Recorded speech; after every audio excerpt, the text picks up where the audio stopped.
let's talk about Google. Today they are celebrating their 21st birthday. The search engine was founded in September 1998 by two little-known PhD students, Larry Page and Sergey Brin, in their dormitories at California's Stanford University.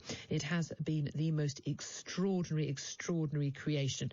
And yet today, 1 in 5 Brits still don't trust online search results. But it doesn't mean 4 out of 5 do. Let's talk about all this with the technology journalist, Guy Cocker. Good morning to you. Morning, Julia. It is hard to underestimate just quite how important Google has been in our lives in recent years, or as my father wonderfully calls it, the Google.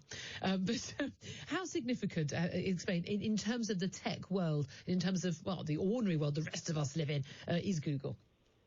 Well, I mean, Google became so good at finding information online that the word Google, as you said, sort of became a verb to search for something. But the way that they pay for that technology is through advertising, and pretty much every word or phrase that you search for these days has businesses bidding on the results to appear first. And I think that sort of action has eroded a lot of trust, and that's what we were talking about, what you were talking about earlier.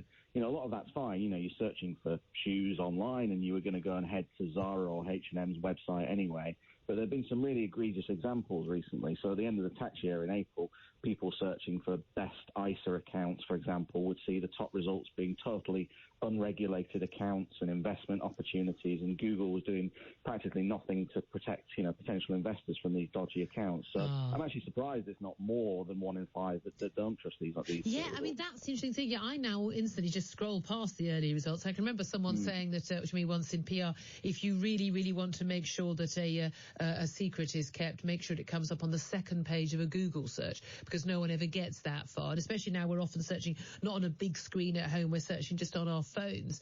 You're going on a smartphone, you're only going to see the first few anyway, and a lot of those now are adverts. Now, there've always been these algorithms, these clever ways for people to make sure that their website or whatever it is comes up as one of the early choices on the first page on Google. But now the fact that people can pay for it, perhaps that's one of the reasons people are more untrusting. But can we go back a little bit and go back to, I still remember vividly the very first time I searched on Google. Young people listening today going, what are you talking about?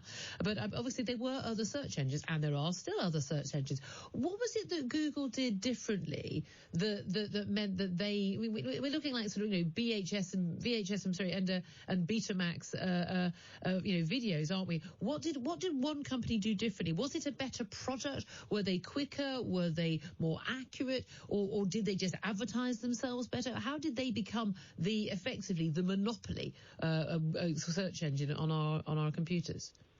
Yeah, well, as you say, I mean, I remember about sort of 18 years ago being at university, and already at that stage, you know, I was doing an IT course, and we were talking about what search engines we use. And at that time, there was Ask Jeeves, there was Yahoo, there was Microsoft, there was a lot of products out there.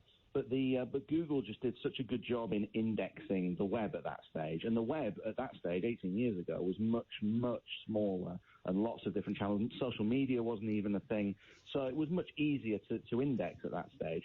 What they've done over time is they've built algorithms, and they've used machine learning and AI to deliver much better search results than their competitors. But they've also just got the momentum at this stage. And like I said, Google is now basically the verb for searching for something online. And they've also got their own smartphone platform as well. All of these things help Google become the sort of default homepage for the internet for when you want to search for something. But, the internet's changing so quickly. And actually the big thing for internet companies like Google and Facebook and Amazon to a certain extent now is a sort of reckoning that's coming, I think, from the US federal government, which is likely to enact antitrust guidelines in the coming months that will mean greater controls on companies. So, you know, they've all relied on this customer profiling and you sharing all of your data with them. And that's the thing, isn't it? There's one thing, I mean, people can be annoyed by adverts, although, of course, when the adverts are useful to you and they actually bring up the company you were going to try and search for anyway, and they're the first one, not really bothered. But it was the customer profiling, wasn't it? It was what came out about Facebook, and then it's emerged every single every single one of these products that we use, that ancient, very simple rule, if you're not paying for the service, you're not the customer, you're the product. And then when people realised that all this information was being used. That said, with all this targeted advertising, I have found targeted advertising on Google and indeed on any social media site and others to be pretty low rent in terms of its ability to actually keep an idea of what I might want. I mean, I've talked about this before, buying a sofa online and searching a series of sofa shops and then being inundated for the next 2 years with sofa adverts, buying a Christmas tree online, being inundated for a year with Christmas tree adverts. I think these algorithms aren't that clever because I don't know how many, I don't know about you, I don't buy a new sofa every 2 weeks, no. Or even every 2 years. So these algorithms, they're not quite as sophisticated as we're told they might be. That's right. I mean, so a lot of them are very basic. They're just, like you said, if you're looking for a sofa, then you get inundated with sofa companies trying to sell you things on every time you log in on a platform. But there are lots of instances as well of people feeling as though their conversations are being monitored. So they'll have a conversation about buying a new piece of furniture, and then it will magically appear in their search results.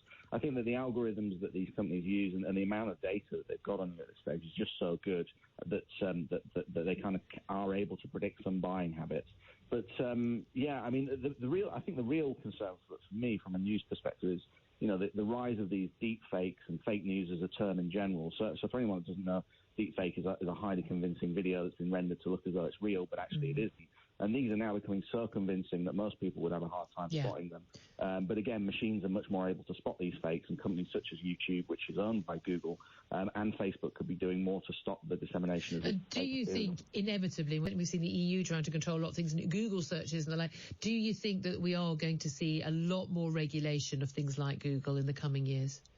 We are, and like I said, there's likely to be a sort of reckoning for these big online companies in the coming months and years. But it's doubtful that any of them will have to vastly change their business models as a result, because you're talking about the biggest companies on earth at the moment. Microsoft, Google, Apple, these are at the top of the tree when it comes to the US stock market. But many companies and media outlets are now signing up to a Google-based project called the Trust Project, whereby you can actually see who has written an article, get in touch if you've got something to add or correct, and these articles will track changes as they occur. And I think anything that sort of raises, awareness about what's happening with your data is a good thing for consumers, because there's been a lot of misuse of it. Absolutely. Guy Cocker, thank you very much for joining us, technology journalist Guy Cocker.